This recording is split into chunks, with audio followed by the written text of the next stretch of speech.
Leth woke to the soft click of the nutrient port unlocking. The room was dim, as always.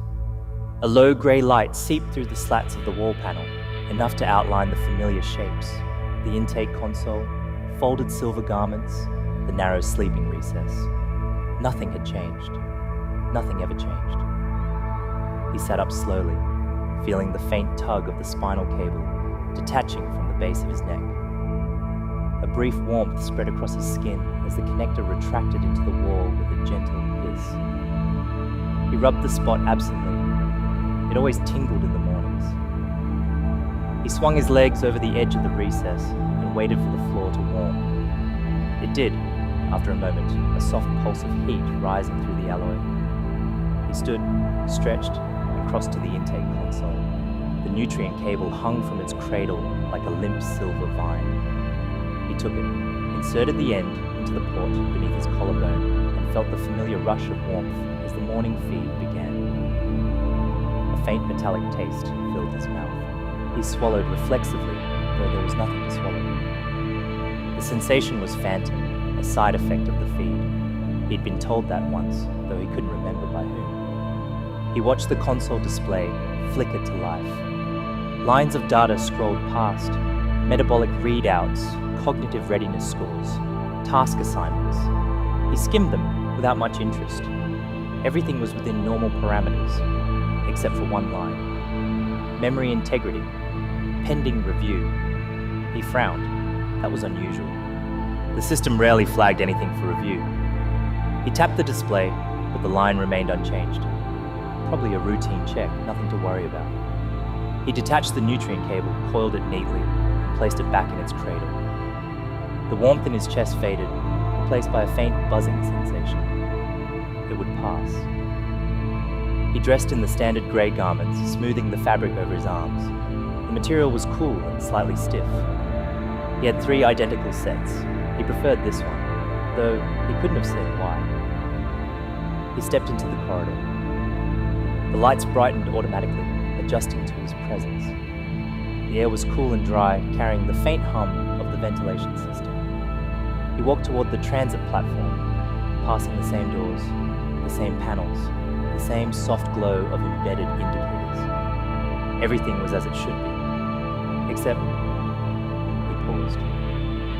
A small crack ran along the floor panel near the junction, thin, jagged, barely visible. He knelt, touched it lightly. The metal felt warm beneath his fingertips, warmer than it should. He blinked. The crack was gone. He straightened slowly, glancing around. No one else was in the corridor. The lights hummed softly. The air was still. He continued walking. The transit platform was quiet. A few others waited, standing in the usual orderly rows. Leth joined them, hands clasped behind his back. The platform vibrated faintly as the transport approached.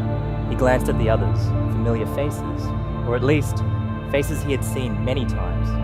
He nodded to one, a tall man with a narrow jaw and pale eyes. The man hesitated, then nodded back. Leth frowned slightly. The hesitation was new. The transport arrived with a soft rush of air.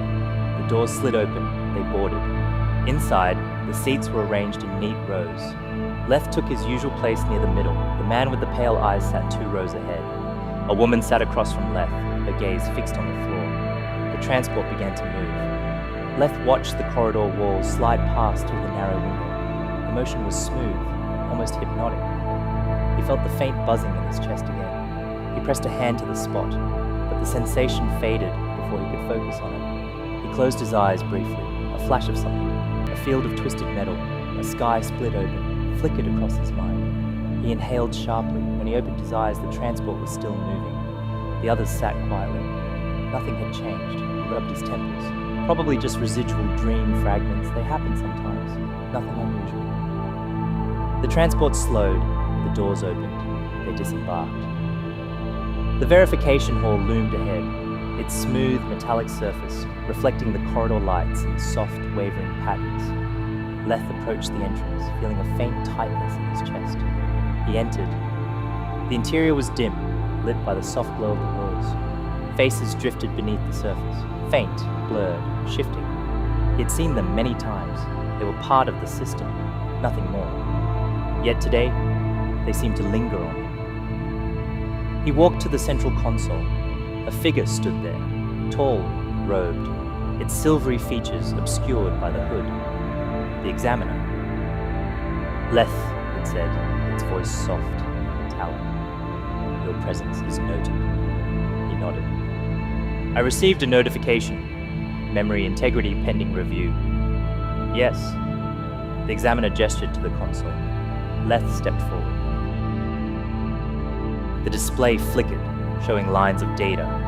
He scanned them, but the symbols seemed to blur, shifting subtly as he tried to focus. "Is there an issue?" he asked.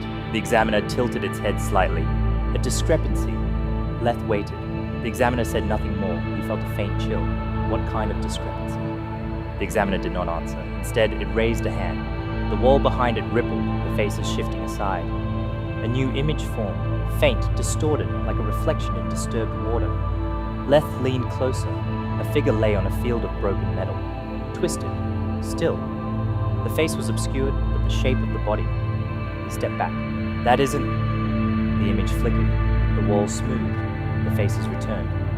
The examiner lowered its hand. Leth swallowed. His mouth felt dry. "Is this part of the review?" he asked quietly. The examiner did not respond. He waited, but the silence stretched. Finally, the examiner said, "You may go." Leth hesitated. "Is the discrepancy resolved?" Another pause. "No." He felt the chill deepen. He turned and left the hall. The corridor outside felt colder. The lights seemed dimmer. He walked slowly, his footsteps echoing faintly. He reached the transit platform. The others were gone. The platform was empty. He stood there for a long moment, listening to the hum of the systems. Something felt wrong. Not in the corridor, not in the hall. In him. He pressed a hand to his chest again. The buzzing sensation returned, stronger this time. He closed his eyes. The field of broken metal flashed again. The still figure, the twisted limbs.